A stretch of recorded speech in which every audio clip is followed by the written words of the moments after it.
Hello everyone and welcome back to another quick review. This is Michael from the Game Room, and this is another newly released game. This one came out on the 16th of June, and the previous one I reviewed, Final Vendetta, came out on the 17th.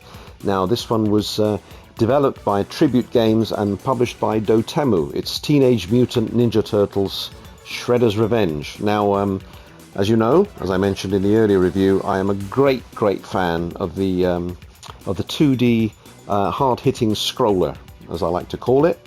And now you've got a few different modes here. Arcade, which is pretty much speaks for itself, and story. So let's go into arcade just quickly.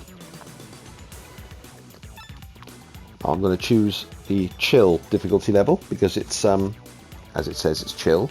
It's for the non-hardcore gamers among us that you can pretty much, I wouldn't say breeze through the game, but it's a lot easier to not get pummeled. You got your quick tutorial that tells you what the controls are, but we can skip this for now because I'll leave that for you to have a look at.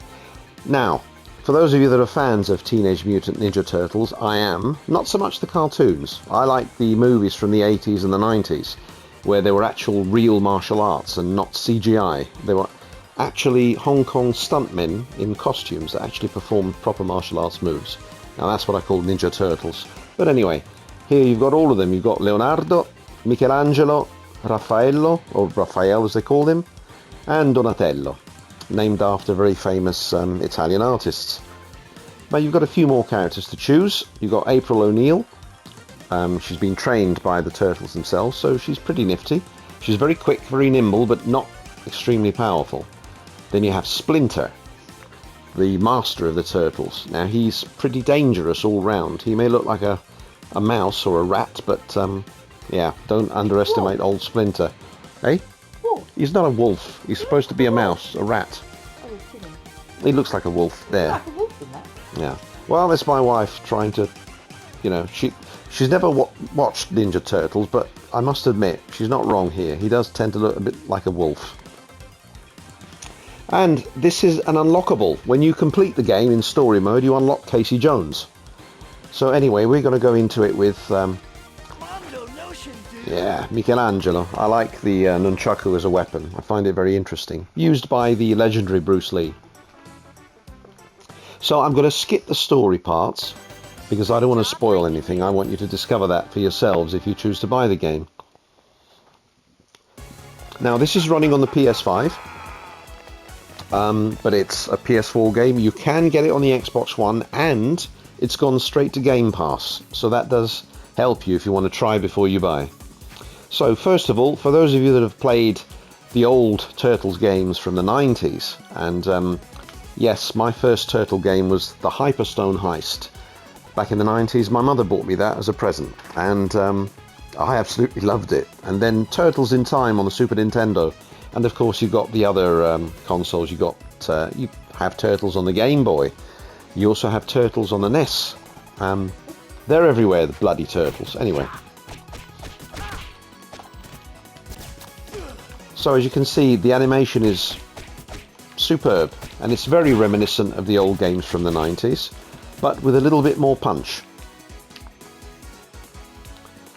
Now you can level up your Turtles, or rather you can, let's say, enhance their abilities. You can add some more moves that they earn as they level up themselves while you're progressing through the game. The more levels that they gain, the more interesting moves you can add to their repertoire.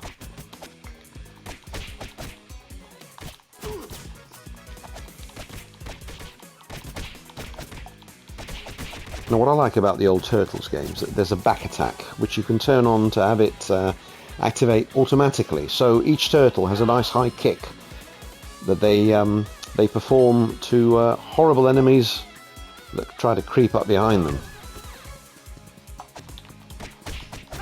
You've got a special move as well, which is this one. You've got a rising move like that. Things like a sliding attack.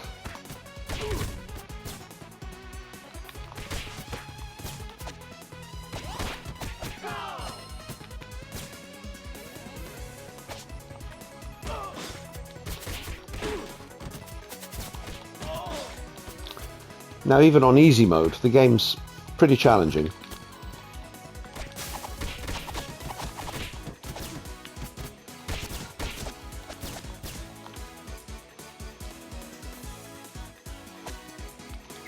And there's not really much else you can say about this, because I imagine that a lot of Turtles fans of old are actually watching this review and thinking, I can't wait to play this.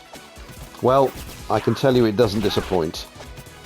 It plays pretty much the same as those old games, and perhaps quite a bit more polished, because it's beautiful to play. It plays beautifully. And with the added extra moves, it's all the more enjoyable. The visuals are great, they're very vibrant, they're very bright.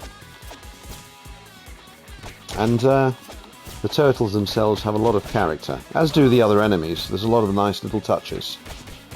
So I won't go too deep into the game so as not to spoil it for you, but the backgrounds are great. The bosses are great. And of course the good old comedy element is still in there. So, what do I rate this game? And it's not just because I'm a fan, but because of the way it plays, the way it looks, the idea of it, and the fact that they've gone back to the old school atmosphere of the old games from the 90s, like Hyperstone Heist and Turtles in Time. Easily, this one is a 9 out of 10. So, Xbox One owners, you have it on Game Pass. Try before you buy. Everyone else, if you like Turtles, it's a no-brainer. At the moment, it's available on the PlayStation Store at the slightly reduced price if you're a PS Plus subscriber of $17.99. So, I'd say cowabunga. Oh, just for the record, when I was as young as 5 years old, before the Turtles came out, I was actually nicknamed Michelangelo. And of course, when I was living in Italy at 16 years old, I had the same nickname. Don't know why, but there you go. Ciao, ciao.